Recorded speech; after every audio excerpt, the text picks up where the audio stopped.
Hello， 大家好，现在我所在的地方是香港上环的摩罗庙街，可以看到这一条街有非常多有趣的古董啊、旧杂志啊，还有旧碗盘、老的器皿等等的哦。而我刚刚下车的时候，我坐前车来，刚下车的时候，司机不是在这里放我下的，然后我就迷路了，想说，Google Map 上面的定位到底在哪里？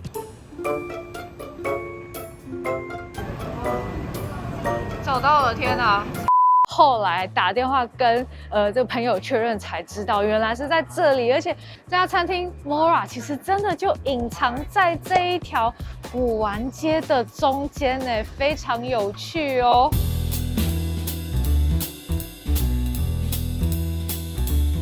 Mora 餐厅呢是香港的女主厨 Vicky Lau 刘韵琪的最新力作。Vicky 主厨曾经得过亚洲最佳女主厨，而她的另一间餐厅 Tate 其实有米其林2星的肯定。Mora 是她在今年1月香港疫情很严重的时候开的一家全新的餐厅。这家餐厅主打的是大豆美食。它的菜色呢，几乎全部都是用上了黄豆来制作。这一家餐厅的诞生，其实是因为 Tate 在疫情中做了单一食材的菜单，比如说酱油菜单、黄豆菜单，而 Mora 的诞生其实就是某一次黄豆菜单的结果哦。而究竟 Chef Vicky 会怎么样来诠释黄豆跟它的各种态样呢？我们现在就进去瞧瞧吧。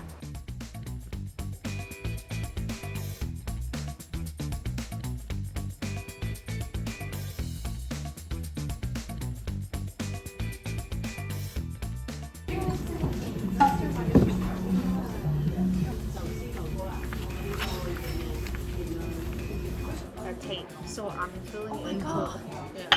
making the Hi Chef Vicky。 Hello, hi. 这是刘韵琪主厨from Hong Kong。大家好。大家好。对，然后今天第一次来 Mora 餐厅吃饭，然后很开心见到 Chef Vicky。Are you okay with Mandarin? No. Yes, a little bit. A little bit.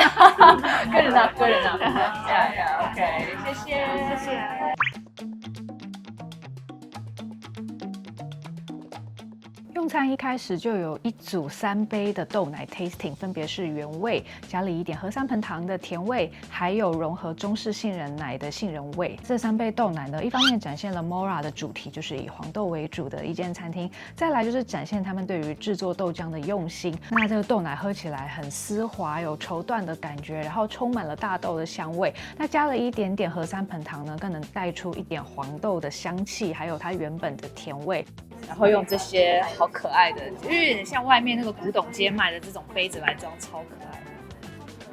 那喝下去呢，是一个很开胃的，然后很舒服的一个开胃饮料。这3杯豆奶同时也是来自于 Mora 推出的一个副品牌，是做豆浆的各种制品，叫做安，强调是香港制造的纯天然浓豆乳。这天料理里面用到的豆浆都是来自于安。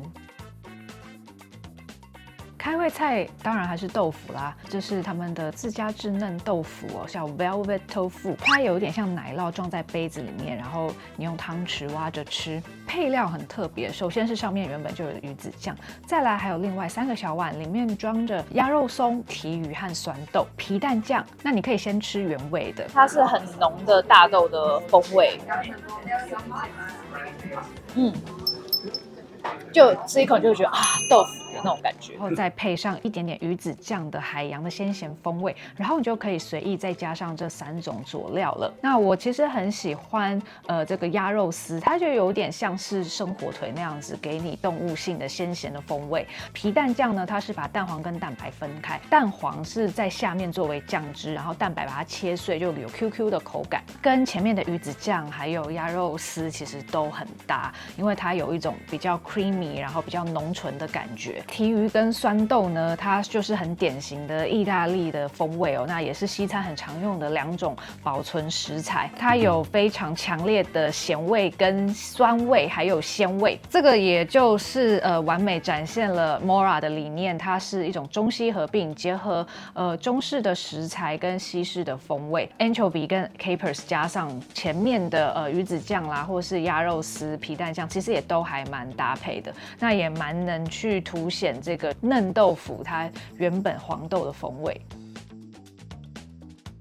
接下来有3道开胃菜一起上桌。首先吃的是这个像豆皮寿司一样的一个炸豆皮跟蔬菜内馅，里面有芦笋、莴笋等等的蔬菜，吃起来非常清脆，然后还淋上了油醋酱，所以是很酸的，比较强烈的那种明亮的感觉哦，就还蛮开胃的。然后咬在嘴里就是各种脆脆脆。另外2道呢，一道是这个搞生喜妈阿吉的塔塔哦，是生鱼的料理，然后拌上了豆腐的千张，下面还有日本的汤叶，所以它是一个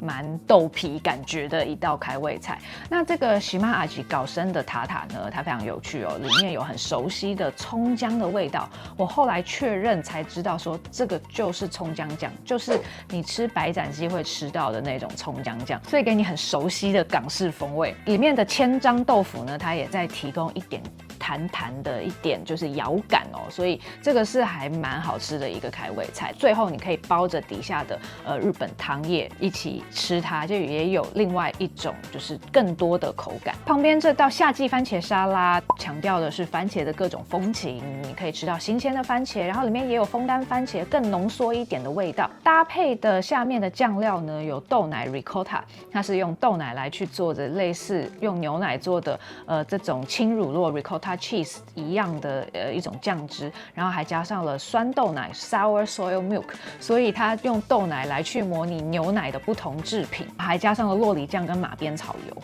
那马鞭草油其实给我一种很像9层塔油的感觉，也是青绿色的香气，然后有给你一种草地的风味。那我一开始以为是9层塔，后来不是，其实它是马鞭草油。这道呢，就它也是把一般常见的番茄沙拉的概念，因为常常番茄其实会搭配，比如说 mozzarella 啊，或者是这个其他的起司的食材一起享用，那它就把它转换成豆奶版本的。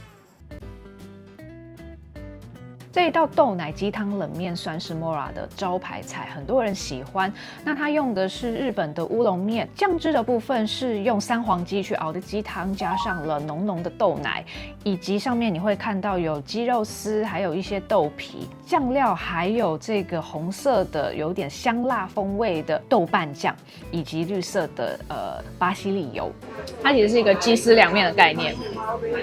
只是它的酱汁用了豆浆，而且是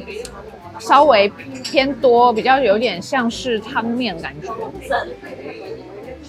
这个凉面啊，吃起来其实还蛮爽的，因为它就是有点像是中式凉面的那一种，有香辣，然后有鸡丝，然后有这个面的 Q 度，上面还有一些葱丝，其实就还蛮像一般的凉面。但是它用豆奶去做，豆奶跟我们熟悉的芝麻酱又不太一样，虽然它都是有 creamy 浓郁的味道，但是豆奶呢，它就是有一种更接近于鲜奶油的感觉，鲜味则是来自于它加上的鸡汤。这一道冷面呢，其实它配上了一杯茶，是广州的龙井。这个龙井茶呢，它其实是有一种海苔的鲜味，但是它这边我觉得也泡的稍微久一点，苦味有比较强烈一点。那这个苦味跟涩味其实还蛮能去中和这个冷面的浓郁的酱汁。Mora 的创办人 Vicky 主厨先前是开另一间米其林2星餐厅 Tate 嘛，在 Tate 其实有一个招牌的面包，就是它的布里欧许面包这个小方块，它在 Tate 原本是配上了一个腐乳酱，这个概念同样沿用在 Mora， 混了腐乳的一个豆奶 cream， 腐乳鲜咸的味道是微微的而已哦。主要还是大豆 creamy 的感觉，缩小版本的 brioche cube， 然后配上了这个用豆奶做成的一个 whipped cream， 所以就是有延续 Tate 的概念，它外面酥酥香香的，然后因为有奶油，所以我有很多这个动物性油脂的香气，就是很令人满足的一个面包的 course。接下来这道马友鱼我非常喜欢，这个鱼皮非常脆哦。马友鱼肉细嫩，然后油脂又多，所以吃起来就是很 juicy， 很在你口中化开的感觉。为什么这个马友鱼皮可以这么脆呢？后来根据现场负责的主厨 Percy 告诉我，他是先在冰箱风干3天，然后再去烤它，所以皮因为水分蒸发掉，就比较容易烤得清脆，咬起来真的就像是一片饼干一样，口感很香脆，非常好。这一道麻油鱼其实它是一个咸豆浆的概念，你会看到它的酱汁同样有豆浆，而里面混入了鱼的高汤，就是用鱼的骨头去熬的。那下面呢，其实还有榨菜、虾米跟一些高野豆腐。那你看到榨菜、虾米跟豆浆混在一起，是不是就很有咸豆浆的感觉了呢？确实，这些配料呢也给了这个酱汁非常咸香的风味，然后有鲜味在里面。高野豆腐它其实是一种类似于冻豆腐的东西，它是日本的精进料理很重要的一种食材。那高野豆腐其实它现在就是已经把它做成干燥的冻豆腐了，所以它原本是常温保存的干燥的一块豆腐，把它泡水还原之后呢，它就像冻豆腐一样，有海绵一般的口感。这边它把它切成小块、小丁，混在这个榨菜虾米里面哦，所以又给予这整道菜一些有点弹性的嚼感。在主菜之前呢，又上了一道茶，这个是来自云南西双版纳的陈年普洱，而这个普洱茶它竟然有浓浓的米香，非常有趣，米香啊，或是芋头香、斑斓叶的那种香气。那我觉得确实是蛮搭接下来的这一道主菜是麻婆豆腐。这一道麻婆豆腐出场的声势惊人啊，装在一个热腾腾的石锅里面，非常引人食指大动。这个有麻婆豆腐那种又麻又辣又香的感觉，花椒还是很明显。但它没有肉，它其实是用各种菇，包括有这些，比如说羊肚菌啦、炸的金针菇，然后有香菇，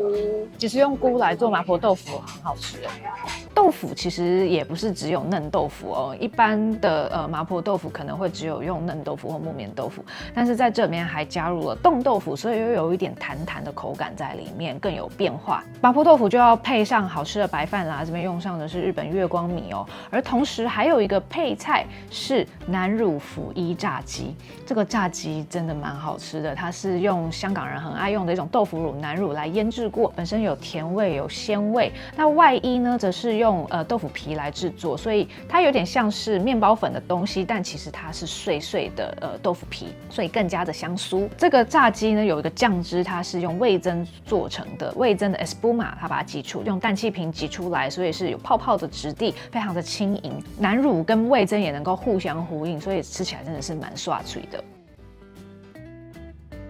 甜点很简单，是一道红豆冰淇淋，配上了红心芭乐跟豆奶卡士达。那我觉得红豆跟红心芭乐的搭配还蛮有趣的，我们在台湾可能不会这样子配。红豆冰淇淋本身味道比较淡雅哦，吃得到一点点我们熟悉的红豆的味道。而红心芭乐，我觉得在这边，因为它有一个果酱，而这个果酱其实味道还蛮强烈的，有红心芭乐很典型的那种酸香，然后还有甜味，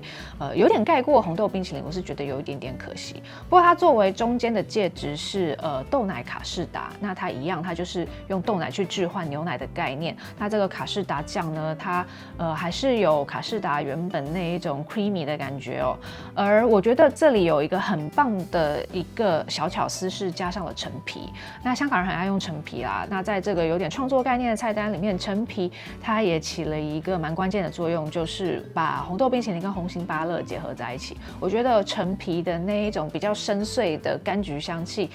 就能够去除红心芭乐的那个很厚重的味道，然后和红豆也很搭，因为毕竟本来就有陈皮红豆沙这种甜点嘛，所以就陈皮。我觉得如果再多一点点的话会更好一些。大家看完 Mora 的开箱是不是觉得很精致呢？可以看到 Mora 还是有Vicky 主厨擅长的 Fine Dining 脉络在里面。虽然烹饪技巧没有那么复杂，但是它整体的呈现是非常细腻的，包括它的餐具、它的装潢，然后它整个空间的营造。那当然还有它菜式的呈现哦，都是比较偏向 Fine Dining 套餐概念的。那其实这也是受限于厨房空间啦，因为他们的厨房真的很小，没办法应付单点，所以都只能出套餐的形式。但是我也蛮喜欢的，因为目前为止我还没有吃过这么精致的黄豆料理套餐。台湾是有大豆主题的餐厅，例如我自己也很喜欢的上善豆家，不过它还是比较家常亲民一点，没有这种 fine dining 概念在里面哦。Mora 它其实也不是纯素的餐厅，也不是主打蔬食，它真的是想要去呈现黄豆的不同风情而已。它还是有使用动物性的的食材，刚刚我们已经看到很多了哦，但是它确实用了很多不同的黄豆制品，包括是它自家生产的豆浆豆腐，那还有豆皮，而且是不同种类的豆皮，包括还有冻豆腐、高野豆腐等等的哦。那还有一些发酵品，例如腐乳啊，还有南乳等等的，所以它用上了非常多不同黄豆的食材，然后搭配其他原本做菜就会用到的海鲜啊、肉类啊、蔬菜啊，去烹调出一个黄豆的飨宴。那香港有这么多间餐厅，而我在香港的时间有限，为什么这次想要来 Mora 吃一餐呢？一方面当然是因为这个是 Chef Vicky 的新作品，我想来一探究竟；二方面也是因为它的黄豆主题。那大家可能有发现，我在脸书、IG 上面都常常分享蔬食食谱，我自己的饮食也慢慢偏向蔬菜比较多的方向。一间以黄豆为概念的餐厅，就是我很感兴趣的，我很想要知道它怎么样去运用豆腐啊、豆皮啊各种豆类制品啊。虽然它不是纯素的餐厅，但因为我本身也是弹性素，所以其实这也还蛮符合我的饮食需求的。Mora 不愧是出自 Chef Vicky 之手，它还是有法式 Fine Dining 的基础训练在里面的，而整个呈现呢，这个 French 乘以 Chinese 的这个概念呢，也被实现得很好。那包括你看到整个室内的装潢，那种 Modern Chinese 的感觉，然后还有它的套餐的概念，融入了这个 Tasting Menu 的这个起承转合，都是很细腻的。这个也是我没有吃过的黄豆的主题菜单。Chef Vicky 的 Tate 餐厅其实刚好在我录影当下的下一周就要度过10周年了，在这边也非常恭喜他，那也期待他未来在香港有更多新作品诞生喽。那非常感谢大家收看今天的节目，如果喜欢我的频道，一定要记得订阅、按赞，并且开启小铃铛哦。我们下礼拜见，拜拜。